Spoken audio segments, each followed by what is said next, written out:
လေအေးပေးဆက်အဲကုန်းမှန်သမျှအေးချက်ရတာကြီးပါပဲဒါပေမဲ့ဝင်းဒိုးတိုက်ကအတန်ဆူလို့စိတ်အနှောက်အယှက်ဖြစ်ရတယ်ဆပ်ပလစ်တိုက်ကအတန်ငြိမ်လို့စိတ်အနှောက်အယှက်မဖြစ်ရဘူးစိတ်ချမ်းသာရတယ်တချို့ကကိုယ်နဲ့ပတ်သက်ကြောင်းတွေအပေါ်မှာမေတ္တာမရှိဘူးမဟုတ်ဘူးရှိတယ်ဒါပေမဲ့ပူညံပွားစီပြစ်တိပြစ်တောက်မဲတိမဲတဲ့ချင်းမောင်းထောင်းထုစူလိုက်ဟောက်လိုက်ငေါက်လိုက်ငန်းလိုက်အဲ့ဒီလိုစူညံမေတ္တာမျိုးကြတော့ window try မေတ္တာ separate try မေတ္တာကြတော့ငြိမ်တက်ကလေးကိုယ်နဲ့ပတ်သ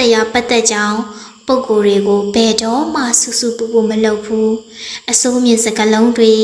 အစိုးရင်းလေယူလေသိန်းတွေနဲ့ဘယ်တော့မှမပြောဘူးရင်ကြည်တိမ်မွေ့နူးညံ့